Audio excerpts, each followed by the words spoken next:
est-ce que la question de financement est un frein pour le développement de l'entrepreneuriat en Afrique?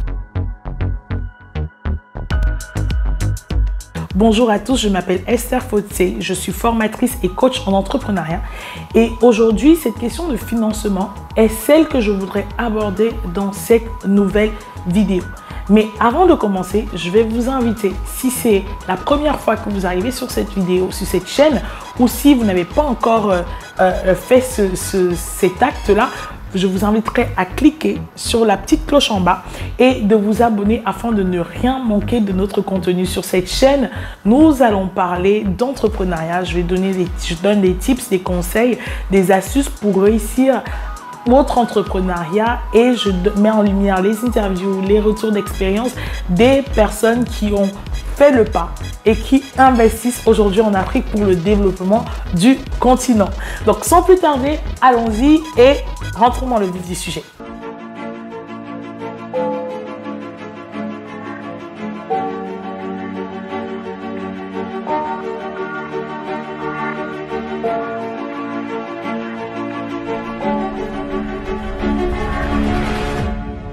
La question du financement, pour beaucoup, est vraiment un obstacle en Afrique.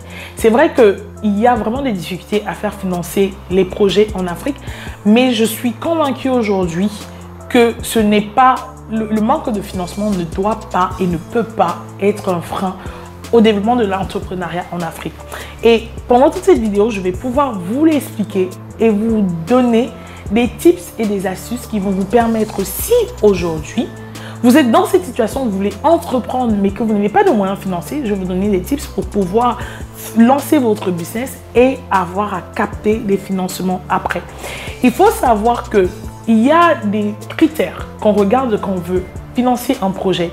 Il y a ce qu'on a tendance à oublier, la moralité du porteur de projet. Comment est le porteur de projet? Quelle est sa vision? Quelle est sa manière de voir les choses? Quelle est sa manière d'interagir avec son équipe?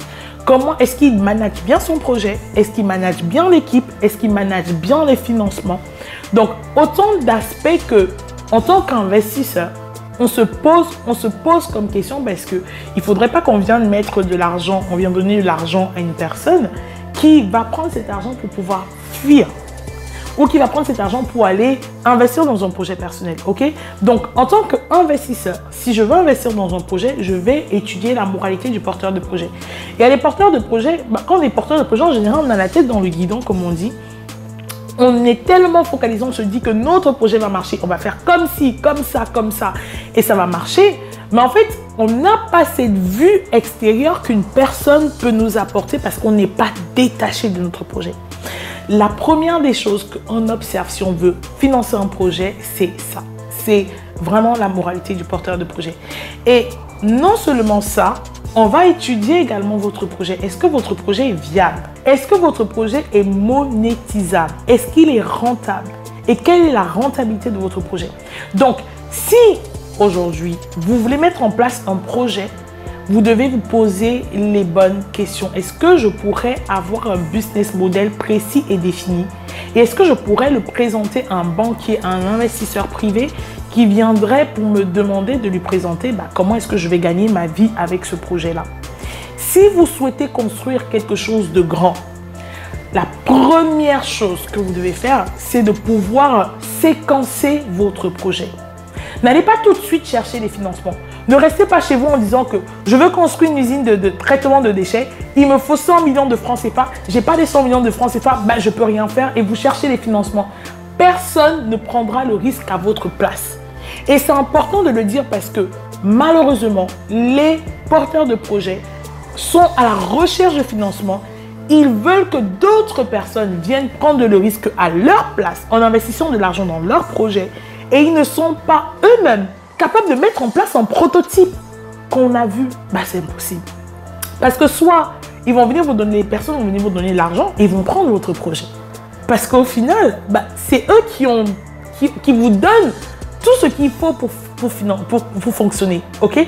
Ce que je donne comme conseil tout le temps aux porteurs de projets qui m'abordent, aux personnes qui me contactent, que ce soit dans le cadre du coaching pour que je les accompagne dans le lancement de leur entrepreneuriat, ou que je les accompagne dans le financement de leur projet, ce que je demande toujours, c'est de me prouver que voici ce que vous avez pu faire tout seul. Si je veux mettre en place une usine de fabrication de voitures, je dois créer ce qu'on appelle MVP, un prototype en français, qui est un échantillon, un exemple de voiture. Et quand je le mets sur le marché, je teste le marché avec. Parce que vous ne savez pas si votre marché est réceptif. Vous ne savez pas si votre marché est prêt à vous écouter. Vous ne savez pas si votre marché, il y a des personnes qui seront prêtes à payer. Vous ne savez pas à quel prix ces personnes peuvent payer. Oui, c'est vrai, on fait une étude de marché. Oui, c'est vrai, on part poser des questions, on regarde la concurrence. Oui, c'est vrai tout ça. Mais il y a ce que l'étude de marché qui est un prévisionnel, ce que vous faites dans votre business plan, dans votre étude de marché, et il y a ce qui se passe sur le terrain qui est la réalité. Et bien, c'est deux mondes des fois très différents. Ok? Comment est-ce que les personnes réagissent à votre projet? Est-ce que c'est facile d'entrer sur le marché? Est-ce que les gens réagissent vite ou est-ce qu'il faut un temps d'adaptation à votre clientèle pour qu'elle puisse acquérir votre produit, pour qu'elle puisse s'apprivoiser votre produit? Est-ce que les personnes payent au prix que vous avez décidé ou peut-être il faut descendre la gamme ou peut-être il faut augmenter la gamme? Ok? Ensuite, à quelle fréquence les personnes payent? Ce n'est pas une entreprise qu'on va venir, on va nous donner de l'argent une fois en passant. Les autres fois, qu'est-ce que vous faites pour vivre? Maintenant que vous avez fait votre prototype, vous avez mis en place quelque chose, vous êtes parti tester le marché. En allant tester le marché, ça vous permet de reprendre aussi, de faire une étude. C'est une étude de marché en fait que vous allez réaliser. Maintenant que vous avez fait ça, vous reprenez tout ça et vous rajustez votre projet. Je préfère aujourd'hui qu'on vienne me voir en disant « Esther, j'ai pu faire, je veux créer une usine de fabrication de voitures. J'ai pu faire un prototype. Voilà, j'ai fabriqué une voiture, je l'ai mis sur le marché. En un an, en 6 mois, en 3 mois, j'ai eu 500 clients. Et ben, je n'ai plus, il y a tellement de demandes que je suis à bout. Les investisseurs vont venir. Or, si vous mettez, vous allez peut-être vous rendre compte que ça ne va pas peut-être vous demander 3 semaines. Peut-être ça peut demander 1 semaine pour écouler votre produit. Peut-être ce sera 1 an. Peut-être ce sera 10 ans. C'est le prévisionnel. Ok? Maintenant, la réalité est tout autre. Quand vous aurez fait ça, revenez voir un investisseur. Revenez voir un financier en disant « J'ai fait ça que j'ai mis sur le marché. J'ai vendu à tel nombre d'exemplaires. J'ai vendu à ce prix. Voici les retours de mes clients. Est-ce qu'ils sont satisfaits? Est-ce qu'ils recommandent? Est-ce qu'ils reviennent? Donc, est-ce que vous réussissez à fidéliser vos clients? Est-ce qu'ils reviennent chez vous?